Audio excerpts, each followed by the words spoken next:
Alors, je vous souhaite la bienvenue à cette autre chronique santé en compagnie de Daniel Lachance, pharmacien, propriétaire des pharmacies Uniprix Santé, on va s'habituer, et Uniprix aux Galeries Montmagny. Daniel Lachance, bonjour.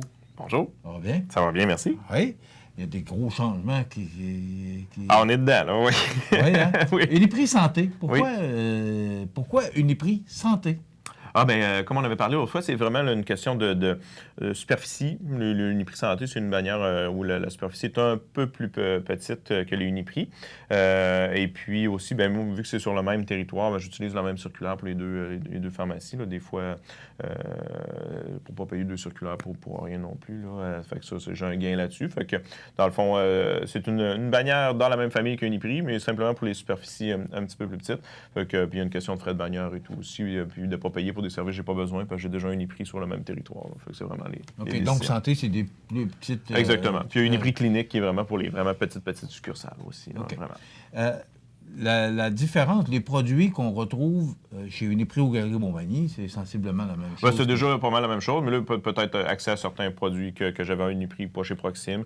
Aussi, unification des prix, parce que dans les deux bannières, il y avait des disparités. Fait que pour la clientèle, ça va être plus uniforme, là, vraiment. Là, ça va être plus facile. Fait que le but du changement, c'est vraiment pour oui, faciliter la gestion pour mon personnel, mais aussi uniformiser, puis pour la clientèle, que ce soit plus facile à suivre, parce que des fois, bon, il y a des gens qui ont un compte client dans une, pas dans l'autre. Fait que là, les produits, c'était compliqué. Là, on va pouvoir tout s'organiser. Peu importe les gens, ils vont rentrer où, ils seront pas dépaysés, ça va être la même chose. Mais les prescriptions, peu importe que ce soit sur l'avenue de la Fabrique ou aux Galeries Ça Montmagny, change rien. Les parties si ça professionnelles en accommode plus arrière, des gens, il n'y a pas de problème. Ça change rien. OK. Daniel, le sujet aujourd'hui, homéopathie, produit naturel, le vrai du faux. Oui. D'abord, l'homéopathie. Mm-hmm. C'est quoi la définition? Ce serait quoi, la vraie définition? En fait, la prémisse de l'homéopathie, c'est qu'on prend un produit, par exemple un venin de serpent, puis on en met une goutte dans un océan, donc dans 14 000 piscines d'eau, on le dilue, puis bon, au lieu d'être toxique, ça a un effet bénéfique là, pour le corps. Donc, c'est ce qu'on appelle la dilution infinitésimale. Donc, plus c'est dilué, plus c'est fort. C'est souvent en CH, l'homéopathie, ou en K, la concentration. Fait que plus les CH sont élevés, plus c'est dilué. Donc, à l'inverse de, si je prends du Tylenol 325, mais le 500 est plus fort que le 325. Parce que j'en ai plus dedans. L'homéopathie, c'est comme à l'inverse, là, mais infiniment à l'inverse. Là. Vraiment, plus je le dilue, puis plus c'est fort. Donc, le 325 dans l'homéopathie est plus fort que le 500. Ouais, théoriquement, mais c'est parce qu'on est en bas du zéro. Là, fait que c'est comme, on est tout près du zéro. On tend vers l'infiniment dilué. Là. Fait que donc, le principe est déjà un petit peu dur à suivre selon la logique. Et bon, puis aussi, c'est pour ça que je n'ai pas parlé d'une science, parce que c'est pas une science, l'homéopathie. Là. C'est vraiment... OK. C'est quoi ta... Parce que on le retrouve dans ta pharmacie ou dans tes pharmacies? Oui, effectivement. Mais présentement, tu sembles pas très croyant. En fait, puis c'est pas une question de croyance, hein, vraiment. C'est que là, maintenant, la science nous dit de manière très claire que c'est pas efficace. Il y a eu le Cyaococcinum qui ont parlé dans les médias récemment, bon, que c'était vraiment déterminé non efficace, puis pourquoi il y en avait dans les pharmacies, effectivement. Puis j'ai une réflexion. Fait que, dans le fond, je suis fier de dire, puis je suis très, très à l'aise de dire que dans les prochains mois, quand ma nouvelle succursale va ouvrir puis qu'on va faire ménage de produits, il n'y aura pas d'homéopathie dans la nouvelle succursale. On n'aura plus aussi, on va l'écouler dans l'autre, puis on n'en aura plus non plus. Parce que là, c'est pas juste qu'on n'a pas une preuve, on n'a pas de preuve d'efficacité, on a aussi une preuve d'inefficacité, là, dans le fond, qui est très. C'est hors de tout doute. En fait, nous, en science, quand on compare un médicament, quand on veut déterminer son efficacité, mais on donne, mettons, dans un groupe, on a 100 patients. Bon, dans 50 patients, on va leur donner le médicament, puis 50 patients qu'on va leur donner une pilule de farine qu'on appelle un placebo. Donc, et nous, pour déterminer qu'un produit est efficace, il faut que le groupe qui prend le médicament, évidemment, ça soit supérieur de manière significative au groupe placebo. Parce que ce qu'il faut savoir, c'est que l'effet placebo, qui est un effet un peu difficile à expliquer, parce que c'est pas juste pas une question de croyance ou psychologique, parce que chez les animaux, l'effet placebo est aussi quand ils testent des médicaments. Donc, si je prends un groupe de 10 personnes qui ont de l'hypertension, puis que je leur donne chacun une pilule de farine, j'ai 3 personnes sur ces 10-là, donc environ 30 % qui vont avoir une diminution de leur hypertension, de leur tension artérielle. Donc, difficilement explicable, mais c'est comme ça. Donc, l'effet placebo est aux alentours de 30 %. Donc, c'est pour qu'un médicament antihypertenseur soit efficace, mais il faudrait que j'aie au moins, je ne sais pas moi, 5, 6, 7 patients qui, eux, ont une diminution de leur hypertension avec ce médicament-là, parce que pour qu'on soit supérieur au placebo. Donc, l'homéopathie a été dans beaucoup d'études, et une plus récente, une grosse méta-analyse, où dans le fond, c'est équivalent au placebo. Donc, je donne une pilule de farine ou l'homéopathie, c'est le même résultat, sauf que l'homéopathie est beaucoup plus dispendieuse. Donc, on vend un produit qui est équivalent à une pilule de farine. Donc, là, maintenant, on n'a pas juste une preuve une absence de preuve d'efficacité, on a une preuve d'inefficacité. Donc là, je suis très à l'aise. Puis moi, je suis chanceux. Je suis dans une bannière où, comme propriétaire, parce qu'évidemment, oui, il y en avait dans les pharmacies, parce que c'est des ententes commerciales, c'est là de longue date. Les bannières veulent en vendre parce qu'il y a une demande. C'est vraiment une question commerciale, probablement. Moi, je suis dans une bannière où j'ai un pouvoir de décision. Je n'ai pas une franchise. Fait que je peux décider, même si la bannière a une entente avec, je ne sais pas, moi, Boiron, Beaumais-Aucamp ou Némite. Ben, moi, je peux décider que si j'en veux pas dans la pharmacie, j'en mets pas. Fait que j'ai la latitude de le faire dans ma bannière. Puis ça, c'est ce qui va arriver pour l'homéopathie. Fait que je vais faire de la place pour d'autres choses qui va être mieux pour mes patients. OK. Par quoi on remplace l'homéopathie? Ah, ben là, tu sais, les choix, on n'est pas arrêté encore à ça. Tu sais, que ce soit. Non, mais pas nécessairement dans ta pharmacie, mais par quoi? Si on comprend bien le message. En fait, l'important quand on évalue un problème de santé d'un patient, nous, c'est d'y aller avec une solution qu'on sait qui va être efficace et sécuritaire pour le patient. Tu sais, si on va du côté des produits naturels maintenant, mais là, tu sais, la définition est complètement. Là, c'est pas la même chose. Hein? Puis des fois, les gens nous disent on sait bien, toi, tu crois pas assez aux produits naturels. Non, il n'y a pas une question de croyance là-dedans. Nous, on est scientifiques, on n'est pas des prêtres. Là, on croit pas. C'est pas une question de croire ou pas croire. C'est qu'on prend des données scientifiques, on les analyse. Puis si c'est efficace, c'est efficace. Si ça l'est pas, ça l'est pas. Puis si on a une absence de données, on fait juste dire je ne le sais pas. Parce qu'en science, on est capable de dire je ne sais pas. Parce qu'on n'a pas encore évalué une problématique ou un problème ou une substance. Donc, un produit naturel aussi, ça ne veut pas dire que c'est naturel, que c'est santé.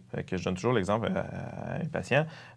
La cocaïne, c'est naturel, c'est pas nécessairement santé. Puis de la cocaïne qu'on prend, qu'on ne coupe pas avec d'autres choses, on prend la plante, on fait de la cocaïne avec, c'est un produit naturel. Le meilleur exemple du produit naturel qu'on utilise en pharmaceutique, c'est la morphine. La morphine, elle est naturelle, provient de l'opium. C'est un opioïde naturel et qu'on utilise. On sait très bien que c'est efficace. N'importe qui a pris 5 mg de Statex sait très bien que ça fonctionne.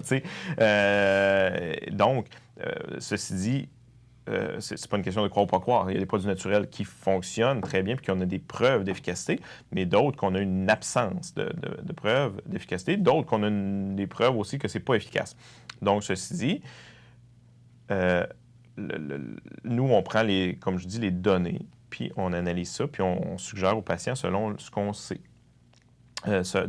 Avec la science, on analyse pragmatiquement puis froidement des données. C'est tout simplement ça. Fait en pharmacie, on en a beaucoup de produits naturels, puis c'est pas vrai qu'on a des preuves d'efficacité sur tout. Cependant, on n'a pas nécessairement de preuves que c'est inefficace. Donc, à un moment donné aussi, pour les patients, tu sais, quelqu'un qui... c'est sûr que nous, comme professionnels de santé, on peut pas... monsieur qui vient me voir, il dit « Ah, moi, ma belle-sœur, ma cousine, puis tout ça, ils en ont tout pris, puis ça a marché pour eux autres. » Tant mieux. Mais ça, c'est de l'anecdote. C'est pas une étude scientifique. Fait que c'est correct. Moi, je peux pas prendre ça. Moi, c'est pas démontré que c'est ça. Donc, tant mieux. Puis ceci dit aussi, après ça, si le patient, c'est pas dangereux pour sa santé, il n'y a pas d'interaction avec ses médicaments, puis qu'on n'a pas de preuve d'efficacité, mais qu'on n'a pas nécessairement de preuve d'inefficacité non plus, bien, écoute, si ça lui fait du bien, c'est correct aussi. Là. On ne peut pas enlever tous les produits de ces tablettes juste parce qu'on n'a pas de preuve d'efficacité, parce que des fois, on n'a pas de preuve d'inefficacité non plus. Puis bon, la science ne le sait juste pas. Moi, comme professionnel de la santé aussi, c'est de leur dire, écoutez, on n'a pas de preuve d'efficacité. Si ça vous fait du bien, c'est pas dangereux pour vous, on n'a pas de preuve d'inefficacité non plus, on le sait pas. Mais dans le fond, moi, je peux pas vendre un produit puis dire c'est efficace si c'est pas démontré efficace.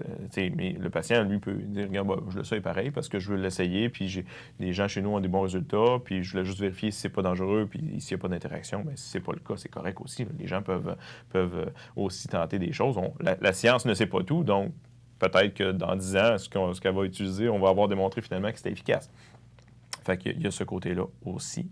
Ce qui est important au niveau des produits naturels pour les gens, ce qui est important de vérifier, c'est si il y a un NPN, numéro de produit naturel. C'est un petit numéro émis par Santé Canada. Ce numéro-là ne vient pas dire le produit est efficace ou non, mais vient nous dire, par contre, si ce qui est sur l'étiquette correspond avec ce qui est dans la capsule. Donc, ça nous donne une certaine standardisation, puis ça nous donne au moins une garantie que ce qu'il y a dans le produit correspond à ce qui est sur l'étiquette. S'il n'y a pas de NPN, ça n'a pas passé par Santé Canada ou ça n'a pas été approuvé. Donc, il peut y avoir soit des variations dans ce qui est dans les capsules, donc la teneur ne sera pas toujours égale, ou tout simplement ne pas correspondre. Hein, parce qu'il y a certains produits, comme les produits pour entraînement, on a retrouvé des traces quand c'était supposé être juste des protéines, on a retrouvé des traces de certains stéroïdes à l'intérieur. Fait que, il faut quand même être prudent avec les produits qui sont non certifiés par Santé Canada. Mais comme je dis, ça ne donne pas une indication que c'est efficace ou non. Là. Des fois, certains patients m'obstinent, mais oui, Santé Canada, il y a un NPN. Oui. Ça fait juste dire que ce qui est dedans, c'est correct. Il y a des NPN. Dans les pharmacies, il n'y a que des NPN, parce que la réglementation fait qu'on ne peut pas vendre de produits qui n'ont pas de NPN. Cependant, dans les boutiques de produits naturels, les deux se côtoient. Donc, c'est sûr que sans faire de recommandations officielles, mais si un patient a choisi un produit qui a un NPN ou pas, bien, je lui recommanderais quand même d'en prendre un qui a un NPN pour s'assurer au moins de la standardisation puis de l'approbation de Santé Canada. Au moins, on peut se fier à l'étiquette. C'est ça ce que ça veut dire. Donc, c'est pas mal. Le principal message que je voulais lancer là-dessus, dans le fond, c'est vraiment, nous, c'est pas une question de... Vraiment, c'est vraiment important de... On n'est pas là pour dire un produit est bon ou pas bon. On est juste là pour dire un produit a une démonstration d'efficacité et sécuritaire, une démonstration aussi d'interaction avec la médication. Dans le fond, nous, c'est de donner l'information juste selon les connaissances actuelles de la science et on n'est pas là pour croire ou pas croire. C'est ça, là. C'est pas une question de je crois ou je crois pas. Exactement. C'est vraiment froid, pragmatique. On se fie aux données qu'on a actuellement. Donc, la différence entre certains produits naturels, il y en a aussi d'autres. Là, je parlais de mon film, mais pas juste ça. Là, de l'extrait de feuilles de lierre qu'on utilise en sirop comme expectorant. Il y a eu quand même des bonnes études européennes qui ont démontré l'efficacité. Puis, je les ai lues, puis c'est intéressant. Fait que les gens sentent un meilleur confort respiratoire, une diminution de leur sécrétion. Fait que ça, c'est démontré efficace. Le millepertuis, le St. John's Wort, a démontré des grosses études dans la dépression mineure. Là, c'est un autre exemple où quelqu'un vient me voir, il y a un état dépressif. Moi, comme pharmacien, c'est à moi de déterminer si c'est une dépression majeure ou une dépression mineure. Non. C'est une évaluation médicale que ça prend. Ça prend quelqu'un qui va le diagnostiquer. Fait que je ne suis pas à l'aise de recommander un patient du millepertuis sans qu'il y ait eu d'évaluation médicale. Parce que, évaluer ses symptômes puis donner le diagnostic, c'est pas mon travail. Puis j'ai pas les compétences pour faire ça, surtout au niveau d'une dépression. Donc, je vais référer au médecin. Pas parce que je veux pas recommander ou que je crois pas au produit. C'est tout simplement que il y a une question d'évaluation aussi pour s'assurer que le patient il a le bon traitement parce qu'il n'y a pas d'indication dans la dépression majeure. Donc, c'est vraiment ça. Nous, c'est vraiment de faire des recommandations pour le mieux de la santé du patient et non pas en rapport au produit. C'est vraiment en rapport au problème. C'est important parce qu'aujourd'hui, les gens associent produits naturels à santé. Ce que je comprends, c'est pas automatique. C'est pas une garantie. Il y a des produits naturels qui sont efficaces, qui sont santé, mais comme je dis, il y a des produits naturels qui... Il faut faire attention. C'est un peu de la prévention. Puis il y a des produits naturels qui ont beaucoup d'interaction avec la médication aussi. Donc, quelqu'un justement qui prend du millepertuis, une adolescente qui prend du millepertuis puis diminue l'effet de son anovulant puis tombe enceinte parce que dans le fond, ça fait éliminer les hormones plus rapidement puis qu'elle ne sait pas, mais ça peut être une grossesse surprise. Pas terrible si on est déjà un peu dépressif. Ouais. Mais j'adore mes enfants. C'est pas une question que les enfants rendent dépressifs. Là. mais non, mais c'est simplement pour dire qu'il y a un risque qui peut être là à prendre un produit naturel si on prend déjà de la médication. Puis des fois, les gens pensent que parce que c'est un produit naturel que c'est banal, mais ça ne l'est pas nécessairement parce que, comme je dis, c'est pas vrai que les produits efficaces ne sont pas efficaces. Les produits naturels ne sont pas efficaces. Ils peuvent être efficaces, mais si c'est efficace, ça peut avoir des interactions, puis ça peut avoir des effets secondaires aussi. Pas parce qu'un produit est naturel qu'il n'a pas d'effet secondaire. Ça peut faire l'effet qu'on veut, mais d'autres effets aussi, comme n'importe quel produit pharmaceutique. Donc, mais ça veut toujours dire, Daniel, qu'avant de prendre quoi que ce soit, peu importe le symptôme, c'est de consulter un professionnel. C'est toujours préférable. En fait, nous, on ne va pas dire aux gens, prends-le ou prends-le pas. On va dire aux gens, la science dit ça, c'est ça les connaissances actuelles. Et puis, pour votre problématique, bien, soit qu'on va avoir de quoi qu'on a suggéré qu'on a une démonstration d'efficacité, ou si les gens veulent absolument, tu sais, si c'est pas dangereux pour eux, puis qu'on n'a pas de démonstration d'inefficacité, on peut leur dire, bien, c'est correct, moi, choisirai autre chose, mais si vous voulez l'essayer puis que ça vous fait du bien ou puis tout ça, ben, il n'y a pas de danger pour votre santé au moins. Nous, Est-ce qu'il y a quoi qui va remplacer l'homéopathie chez Uniprix ou c'est... Ben oui, il va y avoir d'autres choses qui vont prendre la place, mais tu sais, souvent, ça va être quelque chose axé, c'est évidemment, sur la santé, mais tu sais, on a beaucoup de Avec besoins dans des d'autres... preuves Exactement, mais tu sais, on a beaucoup de besoins autres aussi, là, donc on va trouver quelque chose à mettre à la place. Merci, c'est Merci. très intéressant comme chronique. Daniel Lachance, pharmacien, propriétaire des pharmacies Uniprix Santé au centre-ville et Uniprix aux Galeries Montmagny. Voilà, ça complète. Merci beaucoup, Daniel. Merci. Voilà, on se retrouve dans 2 semaines.